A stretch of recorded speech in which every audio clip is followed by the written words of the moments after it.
नमस्कार, मैं हूं इमरोज अहमद और आपको बता दें कि आज हम लोग बैठे हैं एक मुख्य विषय पर चर्चा के लिए। सबको पता है कि 2024 का लोकसभा चुनाव सर पर है और सभी पार्टियां उस तैयारी में जुट गई हैं। लेकिन जो सिवान का सीट है बहुत हॉट सीट है और आपको बता दें कि यहीं से बिहार की दिशा तय होती है। और मैं बात कर लूं अगर चुनाव की, तो पूर्व सांसद डॉक्टर मोहम्मद शहाबुद्दीन अब तो इस दुनिया में वो नहीं रहे, लेकिन आज भी राजनीति उन्हीं के परिवार के इर्द गिर्द घूमती नजर आ जाएगी आपको। हमारे साथ इस पर चर्चा करने के लिए खास मेहमान हैं एटीएन लाइव के डायरेक्टर चंदन कुमार जी।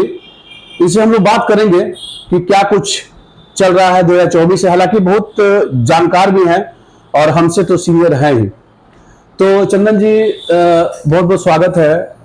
और 2024 का जो चुनाव चल रहा है, जिले के लोग ये समझ नहीं पा रहे हैं कि आखिर क्या होगा। लोग इस कदर कंफ्यूज हैं। कंफ्यूज इसलिए हैं कि हिना साहब आरजेडी जो महागठबंधन था उसमें थी, अचानक उनके समर्थकों द्वारा जो मांग किया गया कि भाई राज्यसभा भेजा जाए, राज्यसभा के बाद उन्होंने एक स्टेटमेंट दिया कि मैं न्यूट्रल हूं। उसके बाद से जो दूरियां बनती दिख रही हैं, उसको पाटने के लिए अभी तक कोई आरजेडी का बड़ा नेता नहीं आया है, इसलिए लोगों में कंफ्यूजन है। उस बीच भाजपा के हनुमान चले आए। तो आखिर क्या दिशा तय होगा और कैसा होगा 2024 का चुनाव? देखिए, जिस तरीके से आपने कहा है कि इर्द गिर्द राजनीति जो है मोहम्मद शहाबुद्दीन जो पूर्व सांसद हुआ करते थे, अब इस दुनिया में नहीं है, उन्हीं के इर्द गिर्द होती है। ये साफ तौर पर, और तमाम जितने भी बड़े राजनीतिक दल के लोग हैं, मैं एक राजनीतिक दल का कोई कार्यकर्ता नेता नहीं हूं, एक छोटा सा एक पत्रकार हूं, और उस नजरिए से अपनी बातों को रखना है। और आपने इस मुद्दे को उठाया है। हालांकि लोग अभी भी आप बिल्कुल जानना चाह रहे हैं कि आखिर सिवान का सीट जो है वो किसके खाते में जाएगा। और लगातार आपने देखा होगा हिना साहब से चिराग पासवान का मिलना, चर्चाओं का बाजार जो है वो काफी गर्म है कि लोजपा से हिना साहब चुनाव लड़ सकती है। तो बिल्कुल यह कहा जा सकता है कि धुआं वही निकलता है जहां आग लगता है। अगर आग नहीं लगेगा तो धुआं कहां से निकलेगा? तो ये जो चर्चा हो रही है, इस चर्चा में कुछ ना कुछ सच्चाई है, इसमें कहीं कुछ नहीं है। अगर सच्चाई नहीं रहती ना, तो हिना साहब हो या फिर उनके परिवार के लोग हो, ये लोग सामने आकर के खुल करके बोलते हैं। आपने कहा कि न्यूट्रल हिना साहब बोली थी कि मैं न्यूट्रल हूं, यह भी बात बिल्कुल सही है कि हिना साहब से हम लोगों ने बातचीत की थी और उन्होंने कहा था कि मैं बिल्कुल न्यूट्रल हूं। लेकिन सवाल यह है कि आखिरकार 2024 का चुनाव, चाहे वो बीजेपी का, यहां से अगर कहा जाए तो पिछले बार अगर देखा जाए तो बीजेपी और जेडीयू एक साथ थी, लेकिन उस समय ओम प्रकाश यादव का यहाँ पे टिकट कट गया था और जेडीयू से कविता सिंह आई थी, गठबंधन के खाते में वो सीट गई थी। इस बार हो रहा है कि भाई किसे चुनाव लड़ाया जाएगा। लोजपा से हिना साहब की चर्चा हो रही है। ओम प्रकाश यादव इस बार भी बीजेपी से आने के लिए वो एड़ी चोटियां किए हुए लगे हुए हैं। तो ये तमाम तरह का सवाल है। उसके बाद अब आइए, अच्छा, आरजेडी से अवध बिहारी चौधरी जी की भी कुछ चर्चा चल रही है। देखिए, अवध बिहारी चौधरी की अगर हम बात कर लें जी, तो अवध बिहारी चौधरी एक राजनीति के भीष्म पितामह सिवान के लिए माने जाते हैं। और चर्चा उनकी भी है कि अवध बिहारी चौधरी भी यहाँ से चुनाव लड़ सकते हैं, उनके नाम की चर्चा है। मोहर तो लगाना ऊपर के जो आला अधिकारी, जो उनके पार्टी के कमान के लोग हैं, वो लोग लगाएंगे। लेकिन एक बहुत बड़ा फैक्टर है और इस चीज को समझना होगा।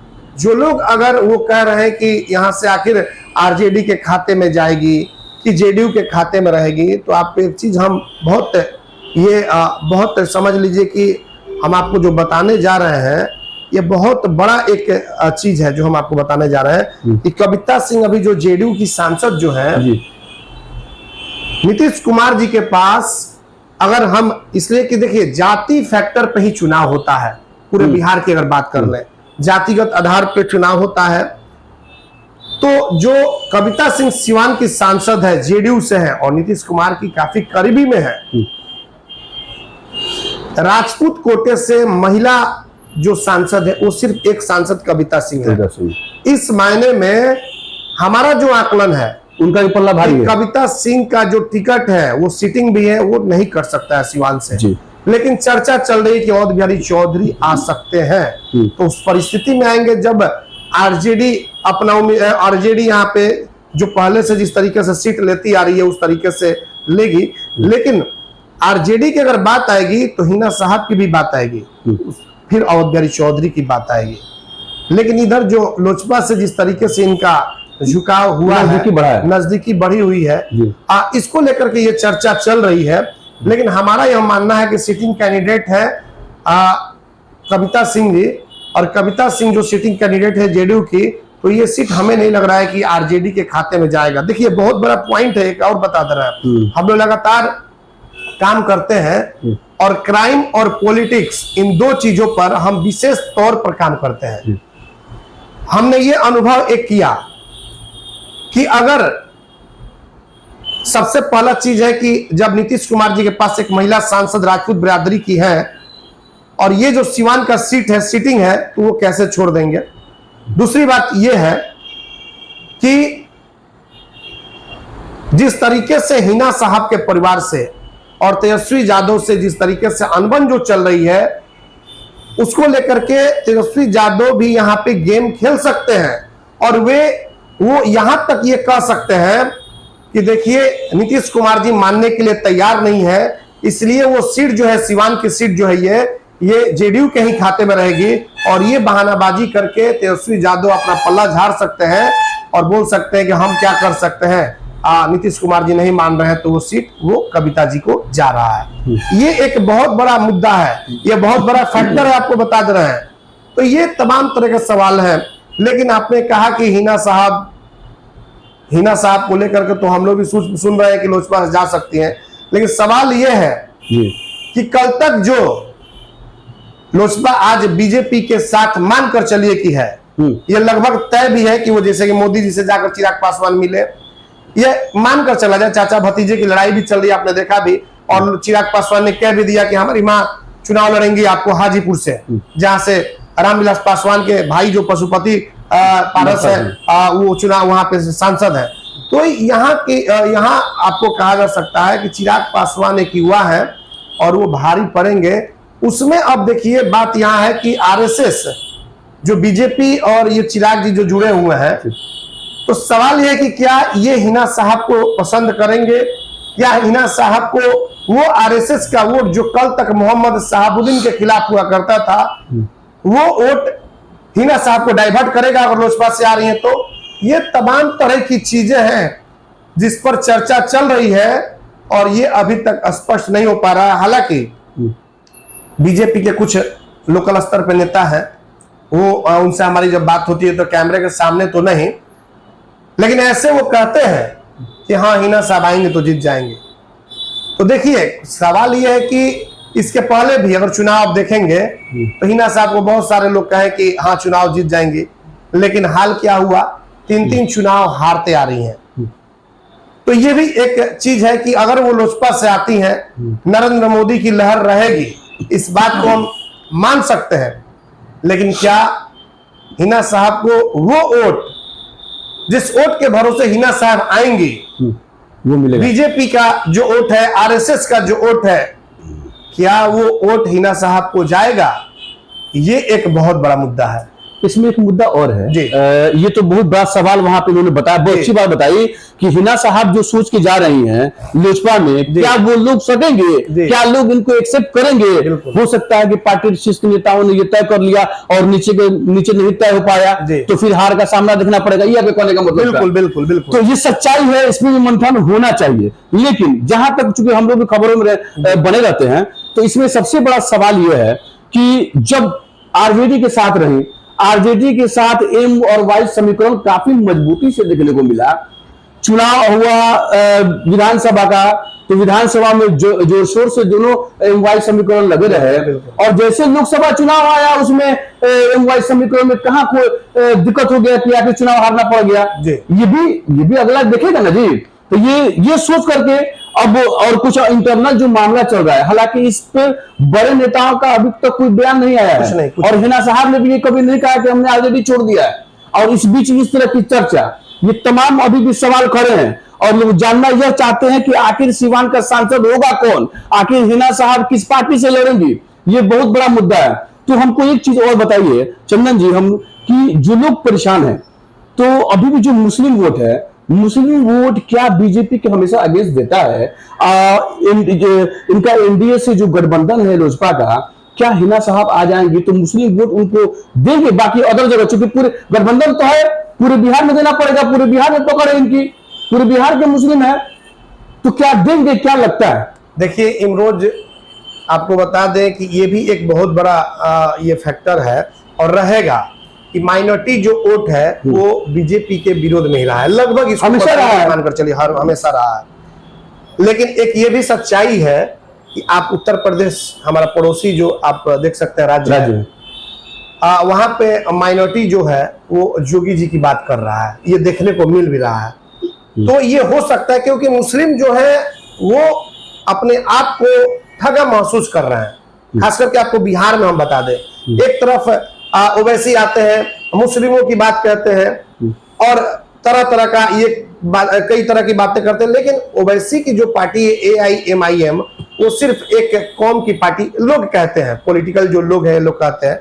तो इसमें जहां तक आपको बता दें कि जो मुस्लिम लोग हैं, इसमें एक कहा जा सकता है कि यूपी, जिस तरीके से यूपी में जो जोगी को लाइक कर रहे हैं, हो सकता है कि हिना साहब उस पार्टी से आए तो लाइक कर दे। और हिना साहब, अच्छा, मुख्तार अंसारी के पुत्र भी उसमें बीजेपी में शामिल हो गए। प्रकाश राजभर की जो पार्टी है वो गठबंधन हो गई, उसमें आप देखिए सब कुछ ये हो गया, सब कुछ हो गया। तो सब कुछ हो गया, तो उधर मुख्तार अंसारी और उनके जो भाई हैं अब्बास अंसारी, ये लोग सारे लोग उनके पार्टी में समझ लो प्रकाश जी के साथ है, तो गठबंधन हो गया बीजेपी से, तो साथ है। उसी तरीके से यहाँ भी ये होने वाला है। और अगर इस तरह का होता है, हिना साहब अगर लोजपा में जाती है, तो एक और देखिए फैक्टर यहाँ काम करेगा। हिना साहब अगर लोजपा में जाएंगी, ओम प्रकाश यादव हर हाल में चुनाव यहाँ से लड़ेंगे। ओम प्रकाश यादव एकदम तैयारी करके बैठे हुए हैं, तैयारी करके लगे हुए हैं, क्योंकि पिछले बार उनका टिकट कटा था और इस बार वो, हमें जहां तक जो जानकारी मिल रही है, वो हर हाल में चुनाव लड़ेंगे, चाहे वो निर्दलीय लड़े या किसी भी तरीके से लड़े। और अगर सिटिंग कैंडिडेट की सीट जाती है तो जेडीयू के खाते में तो कविता सिंह भी रहेंगी। तो उस तरीके से देखा जाएगा तो मुकाबला काफी रोमांचक होगा। अब हिना साहब पे देखना है कि हिना साहब क्या माइनॉरिटी और जो कल तक बीजेपी का विरोध करते थे उसे कितने हद तक लेने में सफल होती हैं। कहा जाता है कि मुस्लिमों पर अच्छी पकड़ है, हालांकि और भी अदर कास्ट पे भी है, लेकिन माइनॉरिटी पूरे बिहार की मानी जाती है कि वो शहाबुद्दीन साहब के साथ, उनके परिवार के साथ, चाहे उनका निधन भी हुआ था तो लगातार लोग आना जाना आज भी लगा रहता है। तो यह है, लेकिन बीजेपी से आने के बाद जैसे गठबंधन है, और गठबंधन से जब आती है तो उस समय की फिजा क्या होती है, उस समय के जो मुस्लिम वोट है वो किस तरफ जाते हैं, और वो उनके साथ जाएंगे या फिर तेजस्वी यादव के साथ जाएंगे। इसलिए कि अगर लोजपा से हिना साहब आएंगी तो आरजेडी तेजस्वी यादव भी चुप बैठने वाले नहीं है, कहीं ना कहीं वो भी अपना गोटी अपना फेंकेंगे कि भाई मुस्लिमों के नेता को आगे किया जाए, ताकि ये जो हमको जो माइनस यहाँ पे होगा तो कहीं से हमारा प्लस करे।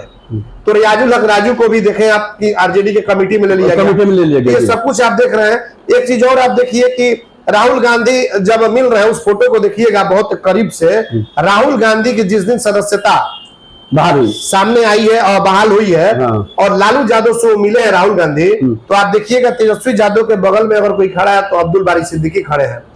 तो ये भी एक बहुत बड़ा फैक्टर है कि वो लोग माइनॉरिटी को लेकर के चल रहे हैं साथ में। कहीं ना कहीं उन्हें तो एहसास जरूर हो रहा होगा, क्योंकि शहाबुद्दीन तो भाई कहा जाता है कि मोहम्मद शहाबुद्दीन जो वो कहीं ना कहीं जब सरकार बनाने की बात आती थी तो उनकी भूमिका रहती थी, इससे इंकार नहीं किया जा सकता है। और लालू यादव के लिए समझ लीजिए कि वो हनुमान के रूप में काम करते थे।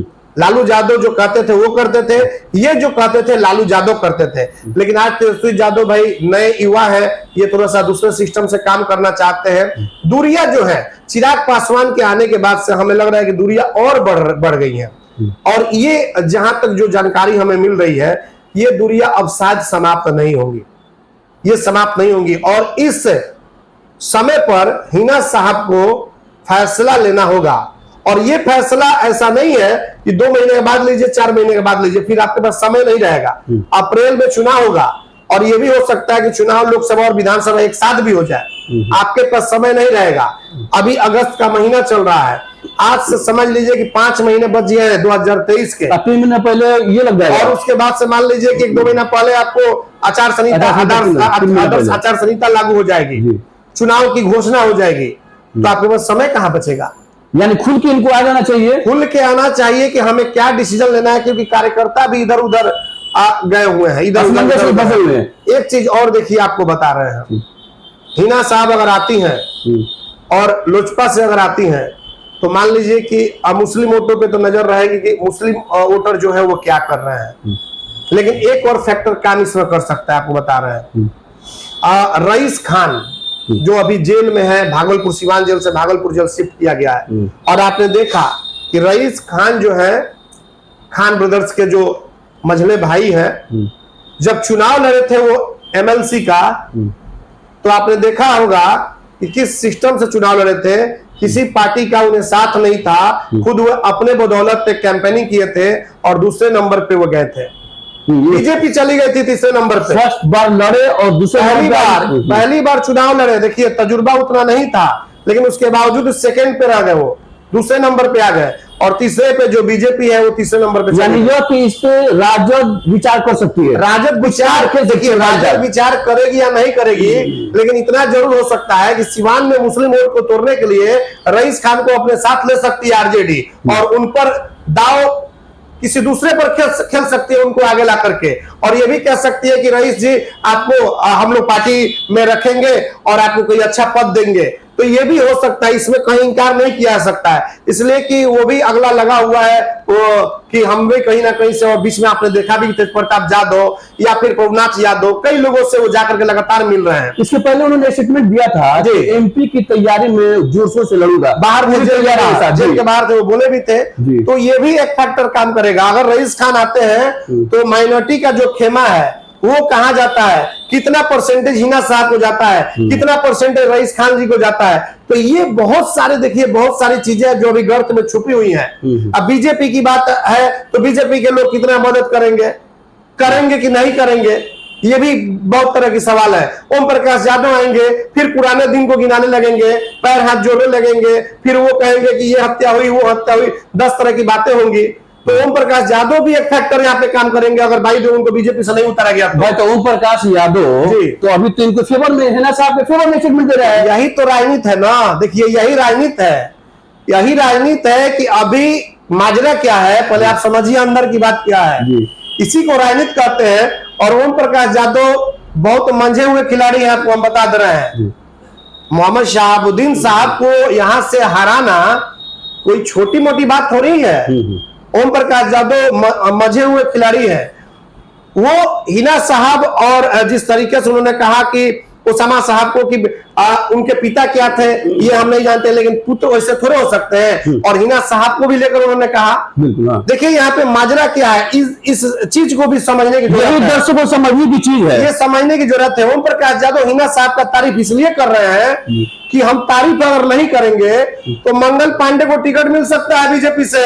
आपको बता दे रहे हैं, सुन लीजिए, ये सब राजनीतिक है, बहुत बड़ी राजनीति है। तो अगर ये तारीफ अगर हिना साहब का ये कर रहे हैं ना, इसलिए कि चलिए इनको टिकट मिल जाएगा तो कोई बात नहीं, हम गेम खेल देंगे अपना, जो गेम 2009 में भी अपना खेले हुए थे जिस तरीके से, जो मान लीजिए उस समय ये कफन भी बांधे थे, तो ये गेम खेल सकते हैं। और मंगल पांडे हैं तो आएंगे तो कहाँ कोई गेम होगा, इसलिए अभी से अपने तैयारी। मान लीजिए हिना साहब आएंगी तो जाहिर सी बात है कि पुराना जो मोहम्मद शहाबुद्दीन साहब का जिस तरीके से ये जो आरोप ये लोग लगाते हैं, वो तो चीज को लेकर के ये सामने आएंगे, चंदा बाबू के मैटर को लेकर के आएंगे, छोटे लाल यादव हत्याकांड को लेकर के आएंगे, श्रीकांत भारती हत्याकांड को लेकर के आएंगे, राजदेव रंजन हत्याकांड को लेकर के आएंगे। ऐसे कई मामले जिसकी लिस्ट ये जारी कर देंगे तुरंत, ठीक है ना।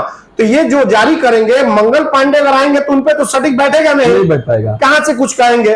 तो ये इन पर कर सकते हैं, और जब इन पर करेंगे तो लोग जब ये निर्दलीय जब अपना आएंगे और लोगों से जब कहेंगे किसी तरह की बात है, देखिए इधर ये है ना, तो ये कहीं ना कहीं उसमें थोड़ा सा ये कहा जा सकता है कि ये डेमोरलाइज कर सकते हैं। इसका मतलब कि पार्टी पे असर डाल सकते हैं। चुनाव जीत हार अलग की बात हो, लेकिन हराने का तो काम कर सकते हैं, वोट का जो प्रतिशत है वो काट सकते हैं। ये हम आपको बता दे रहे हैं। अब देखिए एक और बहुत बड़ा फैक्टर है, अगर जेडीयू से कविता जी आती हैं, जी सिटिंग कैंडिडेट विरोध कर रहे हैं, ये आती हैं अगर बाई द वे, जी देखिए वो तो विरोध तो शुरू में भी वो किए हुए थे, जब उनको टिकट उस समय भी मिला था तो गोपालगंज चले गए थे जी। तो अभी क्या होगा कि मान लीजिए कि जैसे कविता सिंह को टिकट अगर मिलता है जी, तो जेडीयू और आरजेडी एक साथ है, सिवान का सिर्फ इसमें क्या होगा कि अवध बिहारी चौधरी की प्रतिष्ठा भी दांव पर लगेगी। वो भी पूरी तैयारी में है, पूरी तैयारी पर है, वो आपकी बात सही है, लेकिन अगर जेडीयू के खाते में अगर सीट चली जाती है तो अवध बिहारी चौधरी फिर चुनाव नहीं ना लड़ेंगे जी, क्योंकि जेडीयू के खाते में चला जाएगा सीट। अवध बिहारी चौधरी की प्रतिष्ठा दांव पर उस समय इसलिए लग जाएगी कि यादव जो वोट है वो कन्वर्ट कराना होगा जेडीयू के खाते में, कविता सिंह के खाते में। ये थोड़ा मुश्किल होगा। अगर यादव वोट कन्वर्ट नहीं कर पाता है, मतलब कि उसमें नहीं जा पाता है, इनके अवध बिहारी चौधरी नहीं करा पाते हैं, तो देखिए चुनाव बहुत ही कठिन हो सकता है और ट्रायंगुलर लड़ाई भी हो सकती है। अगर यादव नहीं होता है, अगर ओम प्रकाश यादव कहीं वाई में सेंधमारी कर देते हैं पूरी तरीके से यादव में, तब आपने तो कहा है ना जी कि 3 बार हिना साहब चुनाव लड़ी और तीनों बार हार गई। एमवाई की बात होती है, कई लोग कहते भी हैं उनके समर्थक कि वाई जो वोट है हमें नहीं मिलता है, तो वही बात तो हम भी बोल रहे हैं कि ओम प्रकाश यादव अगर निर्णय आते हैं तो वाई फिर जा सकता है। तो उस समय ज्यादातर अवध बिहारी चौधरी की विशेषता बढ़ जाएगी, जिम्मेवारी बढ़ जाएगी कि यादव वोट कितना ये कविता सिंह को कन्वर्ट कराते हैं जब जेडीयू के खाते में सीट जाएगी। तो अगर मान लीजिए कि नहीं करा पाते हैं और ओम प्रकाश यादव ले लेते हैं तो भी एक बहुत बड़ा समझ लीजिए कि उस समय का मजबूत लड़ाई उस समय की हो जाएगी और लड़ाई ट्रायंगुलर हो सकती है, बहुत ट्रायंगुलर लड़ाई हो सकती है। क्योंकि देखिए 2 चीज है, आपको हम बता दे रहे हैं कि अजय सिंह पिछले बार भी आए थे गेरुआ बांध करके, जेडीयू के खाते से टिकट मिला था, लेकिन और उसमें भारत माता की जय और हिंदुस्तान जिंदाबाद ये सब नारे भी लगे, बहुत सारी चीजें हैं। इस बार भी वो चीज होगा क्योंकि अजय सिंह राष्ट्रीय हिंदू युवा वाहिनी के बिहार के प्रदेश अध्यक्ष है, वो उस समय होगा। तो अब बताइए कि उस समय जब होगा तो जाहिर सी बात है कि जो आरएसएस माइंडेड लोग होंगे वो तो उन पर भरोसा करेंगे ना। हिना साहब मान लीजिए कि मुस्लिम कौम से आती हैं और लोजपा के टिकट पर ठीक है, लेकिन हमें लग रहा है कि जो लोग अगर ओम प्रकाश यादव से नाराज होंगे बीजेपी के आरएसएस के, वो तो मिल जाएगा। वो हमें ये नहीं लग रहा है कि लोजपा को वो हिना साहब को वोट देंगे, वो सीधा अजय सिंह के खाते में यानी कविता जी को वो जाएगा वो। तो यहाँ पे ट्रायंगुलर लड़ाई हो जाएगी, आपको हम बता दे रहे हैं। लड़ाई बहुत दिलचस्प होने वाली है, बहुत दिलचस्प लड़ाई होगी अगर हिना साहब अगर लोजपा से आ जा रही है तो। और बीजेपी के लोग, आरएसएस के लोग अगर एक मंच पे आते हैं हिना साहब के लिए तो फिर हिना साहब भी चुनाव जीत सकती है। लेकिन उस समय नरेंद्र मोदी अगर आ जाते हैं चुनावी कैंपेनिंग करने के लिए, अमित शाह जाते हैं चुनावी कैंपेनिंग करने के लिए, माहौल होगा, तब तो माहौल बिल्कुल मतलब कि अब कहा नहीं सकता है, वो एक जो लहर होती है वो लहर चल जाएगी। लेकिन अब सवाल ये है कि यही अमित शाह करके इन्होंने कहा था शहाबुद्दीन कि शहाबुद्दीन जब भागलपुर से निकले थे तो पाकिस्तान में पटाखा छूटा था। हमें याद है विधानसभा चुनाव के दौरान अमित शाह ने अपना बयान दिया था, सिवान में ही आए हुए थे, सिवान के एक विधानसभा क्षेत्र में पहुंचे हुए थे। तो सवाल यह है कि अमित शाह एक तरफ शहाबुद्दीन साहब के विरोध में बोलते हैं और फिर हिना साहब के लिए चुनाव प्रचार करने कैसे आ जाएंगे, ये एक बहुत बड़ी बात है। लेकिन पॉलिटिक्स है और पॉलिटिक्स में ना कोई अपना होता है और ना कोई किसी का गैर होता है, तो ये बहुत बड़ा सवाल है। और ये जो चीजें हैं उसमें समझ लीजिए कि लड़ाई ट्रायंगुलर हो सकती है और सीट जेडीयू के खाते। तो ये हो गया कविता सिंह जी का जो कि सिटिंग सीट है और बहुत मुश्किल लग रहा है कटना, अगर महागठबंधन की जो बात कर रहे हैं, क्योंकि अगर जेडीयू के खाते में आती है सीट तो कविता सिंह का पल्ला इधर भारी लग रहा है। लेकिन दूसरी तरफ यह है कि जो अवध बिहारी चौधरी विधानसभा के अध्यक्ष हैं, उन्होंने एक आध जगह बयान भी दिया है कि अगर पार्टी हमको जिम्मेदारी देती है तो बखूबी पूरी तैयारी के साथ वो एमपी का चुनाव लड़ेंगे। तो कहीं ना कहीं आपने फर्स्ट में कहा है कि बिना आग लगे हुए धुआं नहीं निकलता है, तो कहीं ना कहीं ये मान के चला जा सकता है कि वो भी तैयारी में जुटे हुए। उस वक्त उनकी जो शाख दांव पे लगी होगी, उस समय अगर उनको टिकट मिल जाता है तो क्या सीन होगा? देखिए, जहां तक बिहार विधानसभा के अध्यक्ष अवध बिहारी चौधरी, उनका एमपी लड़ने का तो बयान तो हम नहीं सुने हैं जी, लेकिन चर्चा है कि अवध बिहारी चौधरी चुनाव पार्लियामेंट का लड़ सकते हैं सिवान संसदीय सीट से। तो वो उस वक्त लड़ेंगे जब जो सीट है वो आरजेडी के खाते में जाएगी, क्योंकि अभी तो कविता जी हैं यहाँ पे। लेकिन सवाल ये है कि बात यह है कि अगर अवध बिहारी चौधरी आते हैं तो उस समय की क्या स्थिति होगी जी? तो देखिए, उस समय की स्थिति यही हो सकती है कि फिर कविता जी को कहीं ना कहीं एडजस्ट करना होगा।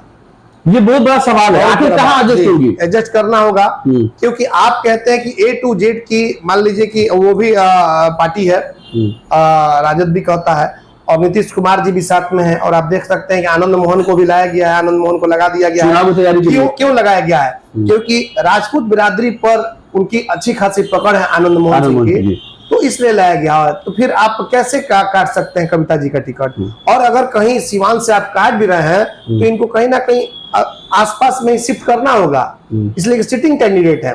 लेकिन हमें ये उम्मीद नहीं है, हमें उम्मीद पूरा है कि नीतीश कुमार जी के ही खाते में सिवान की सीट रहेगी और कविता जी ही चुनाव लड़ेंगे। लेकिन आपका सवाल है कि अवध बिहारी चौधरी आ सकते हैं, तो उस परिस्थिति में क्या होता है? तो देखिए, उस परिस्थिति में यही होगा कि अवध बिहारी चौधरी अगर आएंगे तो ओम प्रकाश यादव भी चुनाव लड़ेंगे और दोनों समधी फिर आमने सामने होंगे, जिस तरीके से विधानसभा चुनाव में लड़े थे। तो उस वक्त मान लीजिए वो यादव जो वोट होगा बढ़ जाएगा, वो बटेगा। तो मतलब कि देखिए बटेगा, देखिए वो यादव जो वोट है आज के समय में आप समझ सकते हैं कि वो जो एग्रेसिव वोट है, आप हम जो समझ रहे हैं वो समझने से नहीं, बहुत से समझदार लोग हैं और वो जानते हैं कि हमें वोट कहाँ किस तरीके से करना, और समय पे वोट करते हैं। समय से जो वोट पे छूट जो होता है ना, वो देते हैं लोग। तो ये आपको हम बता रहे हैं कि दोनों लोग रहेंगे साथ में, जैसे कि ओम प्रकाश यादव भी रहेंगे, उनके सामने अवध बिहारी चौधरी भी अगर आ रहे हैं, तो उस परिस्थिति में वो लोग देखेंगे कि पल्ला किसका भारी हो रहा है, ओम प्रकाश यादव का भारी हो रहा है या अवध बिहारी चौधरी का भारी हो रहा है। अगर अवध बिहारी चौधरी का पल्ला भारी होगा तो वो उठ जा सकता है अवध बिहारी चौधरी के पाले में, तो उसमें फिर ये हार जाएंगे। तो ये तो निर्दलीय रहेंगे, ओम प्रकाश यादव निर्दलीय रहेंगे। तो अगर इनका पलड़ा भारी जा रहा है तो इनके साथ भी जा सकते हैं। बात समझ लीजिए पहले, क्योंकि मसला ये रहेगा कि ओम प्रकाश यादव जो आएंगे तो सीधा कहेंगे कि हमारी हिना साहब से लड़ाई है, हिंदू मुस्लिम खेलेंगे जी। और इसमें वो सफल भी होते हैं, आपने देखा होगा कई चुनाव में। हाँ, चुनाव में। और अवध बिहारी चौधरी आएंगे तो भले वो राजद के खाते से आ सकते हैं, लेकिन जो गेम ओम प्रकाश करेंगे वो गेम वो नहीं खेल सकते हैं, मतलब कि वो HM वाला गेम वो नहीं खेल सकते हैं। तो ये चीजें हैं।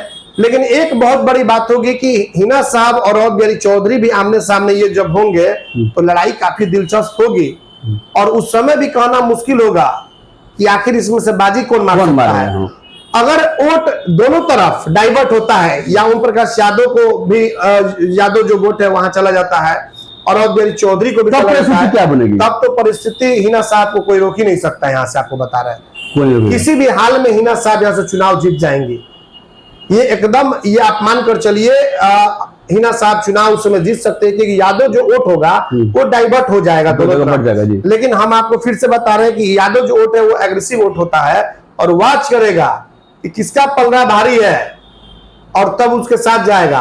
और हिना साहब के साथ देखिए उस वक्त माइनॉरिटी रहेगा ही, उसके अलावे और भी बहुत सारे कास्ट के वोट होंगे जो बीजेपी से जुड़े हुए लोग हैं, वो वोट होंगे और बीजेपी के नेता बड़े बड़े भी लग जाएंगे उनको जिताने के लिए। तो ये बहुत सारी चीजें हैं, लेकिन लास्ट में फिर हम वही कहेंगे कि हिना साहब को फैसला तुरंत लेना चाहिए। अच्छा, एक चीज और सवाल है कि आप अगर क्लियर नहीं कीजिएगा तो आपके समर्थक इधर उधर जाएंगे, समर्थक समझ नहीं पा रहे कि क्या करेंगे, कंफ्यूजन में है। तो ये चीजें हैं, समय भी बहुत कम है। तो ऐसे में देखिए अवध बिहारी चौधरी मंझे हुए खिलाड़ी हैं और वो हमें लग रहा है कि जिस पद पे है एक सम्मानित पद भी है उनका।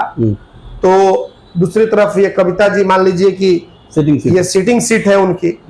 तो तेजस्वी यादव इसमें गेम कर सकते हैं और वो बहाना कर सकते हैं। इससे लालू, देखिए हम लोग के पास भी कुछ खबरें आती है पटना से चल के कि लालू यादव हिना साहब के फेवर में है, लेकिन तेजस्वी यादव थोड़ा सा आज के युवा है, थोड़ा दूसरे दिमाग से चलने वाले हैं, उनकी सोच अलग है। तो ये चीजें हैं, तो यहाँ थोड़ा सा तालमेल गड़बड़ हो रहा है। बात बनते बनते फिर बिगड़ जा रही है, बात बनते बनते बिगड़ जा रही है। लेकिन अगर लालू यादव और हिना साहब और इन लोगों के परिवार में दूरियां अगर खत्म होती है तो आने वाले पूरे बिहार के लिए, दोनों के लिए सही रहेगा। लालू परिवार के लिए सही रहेगा, आरजेडी के लिए सही रहेगा और हिना साहब के लिए भी सही रहेगा। वो इसलिए कि देखिए आपको एक चीज बता दे रहे हैं कि बीजेपी जो है ये समंदर कहा जाता है इसे। इतना आसान नहीं है कि बीजेपी में आप आएंगे फिर आपको बीजेपी कैसे एक्सेप्ट करेगी, 10 तरह की बातें हैं। बहुत सारे लोग आते हैं चले जाते हैं, आपको सोच समझकर फैसला लेना होगा। आप जहां से कांटेक्ट में है वहां से ऐसा ना हो कि आपको ला करके खड़ा कर दिया जाए और फिर उस मुकाम पे ला दिया जाए कि ना इधर के रहे और ना इधर के रहे। तो बिल्कुल इन सभी चीजों को सोच समझकर फैसला लेना होगा कि आपको कहां जाना है, हिना साहब को कहां जाना है। ये बिल्कुल बखूबी वो जानती है, क्योंकि 3 चुनाव वो लड़ चुकी हैं और मंझी हुई खिलाड़ी हैं। आज भी हिना साहब सुलझी हुई महिला के तौर पे हम मानते हैं, और कोई सवाल उनसे पूछते हैं तो बहुत नाप तोल के अपने जवाब को वो देती हैं। तो ये बहुत तरह की चीजें हैं जिसको लेकर के, और वो भी हिना साहब कुछ ना कुछ तो जरूर सोच ही रही होंगी, हमें जहां तक लग रहा है। मतलब कि कुल मिला जुला करके सिवान की जो इस बार लड़ाई होगी 2024 की, बहुत ही इंटरेस्टिंग इस बार लड़ाई होगी, दिलचस्प लड़ाई होगी, रोमांचक मुकाबला होगा इस बार। इम्बोध जी एक चीज और है कि बात की आपने कि आरजेडी हिना साहब को अगर इग्नोर करती है तो अभी जो दूरियां चल रही है उस बीच 2 विधानसभा चुनाव हुए, गोपालगंज और कुर्मी। पार्टी 4-4, 5-5 पार्टियों का गठबंधन है। जी बिल्कुल। और 2 विधानसभा सीट आप हार जाते हैं तो कहीं ना कहीं उन लोगों को भी, तेजस्वी यादव जी को भी सोचना होगा कि नहीं होगा, लालू यादव को भी इसमें विचार करना होगा कि नहीं करना होगा कि एक मजबूत पिलर रहे शहाबुद्दीन साहब, उनको इस तरह से इग्नोर करना है, क्योंकि उनके समर्थकों को लग रहा है। बिल्कुल बिल्कुल। इसलिए इतना दिन तक कहीं किसी तरह का कोई हालचाल नहीं है। 2 सवा 2 ढाई साल से सरकार में रहकर कोई बढ़िया पद नहीं देना, कहीं ना कहीं उन लोगों के और समर्थकों के ये दिमाग में चल रहा है कि भैया हम लोगों को तो इस्तेमाल कर लिया गया। तो क्या उन लोगों को ये नहीं सोचना चाहिए कि आकर के इस दुनिया को खत्म करें और अपनी पार्टी को और मजबूत करें? दूसरी चीज कि जब ये बीजेपी गठबंधन यानी लोजपा चुनाव लड़ेंगी तो सिर्फ सिवान का मसला तो रह नहीं जाएगा, पूरे बिहार में मुस्लिम समाज, पूरे मुस्लिम समाज भाजपा में जुड़ेगा। तो कहीं ना कहीं पार्टी के शीर्ष नेताओं को तो दिखेगा ना, तो हो सकता है कि बड़े नेता भी आके बढ़िया से प्रचार प्रसार करे और लोग जुड़ जाए। देखिए ये तो सच्चाई है कि अगर हिना साहब लोजपा से आती हैं तो पूरे बिहार की हम आपको बात कर दें कि जो बीजेपी को मुस्लिम वोट नहीं जाता था वो कुछ वोट तो जा सकता है, इनके नाम पे जा सकता है। ये हमें विश्वास है। इसलिए कि देखिए आज भी शहाबुद्दीन साहब के परिवार की पकड़ जो है ना आज भी है। हम लोग तो सीमांचल में लगातार जाते भी हैं, दौरा करते हैं, तो लोगों से बातचीत होती है।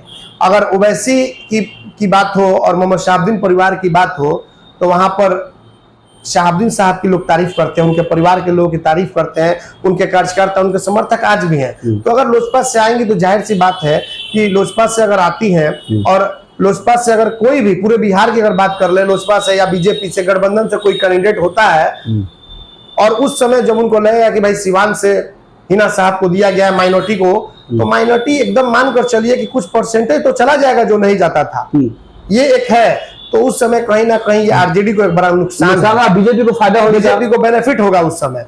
तो इन सभी चीजों को लेकर के कहीं ना कहीं उन लोगों को भी सोचना चाहिए कि इस पर कुछ किया जाए, इसलिए कि उनको भी फायदा है। शहाबुद्दीन की पत्नी जो है हिना साहब को अगर रखते हैं तो माइनॉरिटी इनके साथ है और इनको भी बेनिफिट है। और एक सवाल ये भी है कि बहुत पुरानी पार्टी है, आज तक मोहम्मद शहाबुद्दीन ने बदला नहीं, बड़े बड़े ऑफर भी आ गए। तो थोड़ा सा इस पर मतलब कि हमें लग रहा है कि ये लोग ध्यान दे भी रहे हैं, और लेकिन बीच बीच में कुछ लोग आ जा रहे हैं जिसकी वजह से मामला गड़बड़ हो जाए। चिराग पासवान आए तो जाहिर सी बात है कि जब मौत हुई उनके बेटे खड़े रहे, जैसा कि उन लोग कहते भी हैं, तो तेजस्वी यादव नहीं गए, उनके परिवार के लोग नहीं गए। लेकिन उसके बाद शादी थी, जो उसामा की शादी थी, तो यहाँ से इसमें पहुंचे। तेजस्वी यादव पहुंचे थे, मदरसे में भी जहाँ निकाह हुआ, तेज प्रताप यादव भी आए हुए थे, सब कुछ, उनकी जो बेटी की शादी थी उसमें भी आए हुए थे भाई। वहां तक चंदन जी तो सही चला।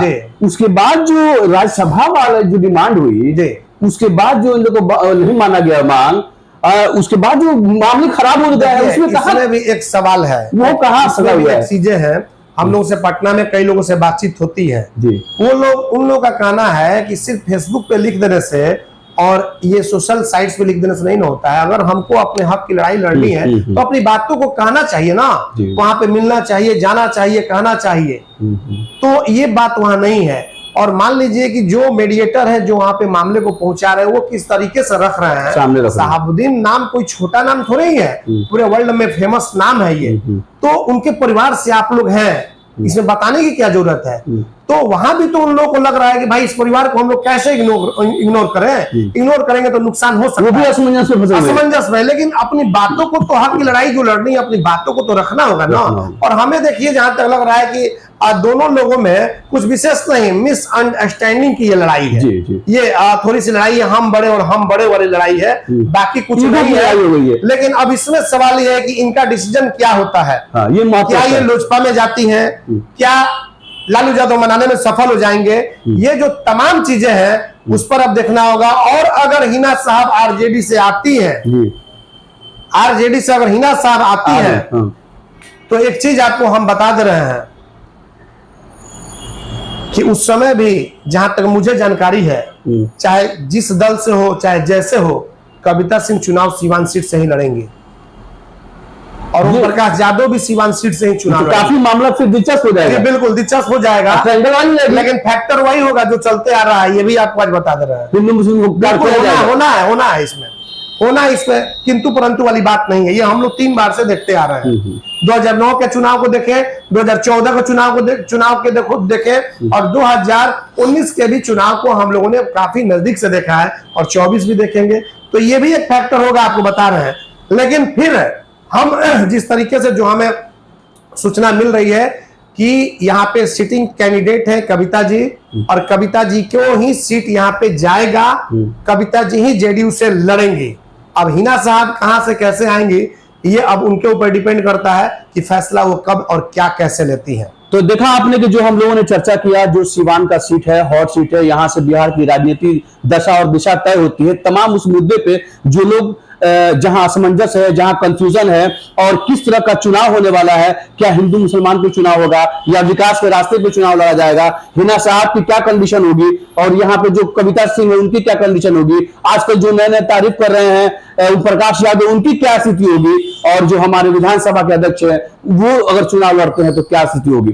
तमाम चीजें चंदन जी ने सामने रखी है और हमने भी सामने रखने की कोशिश की है। इसमें निचोड़ यह निकल करके आया है कि हिना साहब को जल्द से जल्द फैसला लेना चाहिए, बिल्कुल, ताकि जो चीजें हैं, जो कंफ्यूजन है समर्थकों में, वो अपना माइंड सेटअप कर लें हमको क्या करना है, किससे तैयारी करना है। अगर आप विलंब कीजिएगा तो आपके कार्यकर्ता इधर से उधर जाएंगे। ऐसे में अब समय है जल्द से जल्द फैसला लेने का। तो आप देख रहे थे हम लोग के साथ जो खास चर्चा थी। फिर अगले मुद्दे पे जो भी मुद्दा हो, उस मुद्दे, बड़े मुद्दे को फिर हम लोग लेकर आपके सामने हाजिर होंगे। तब तक के लिए आदाब, सलाम, नमस्कार। चलिए, नमस्कार।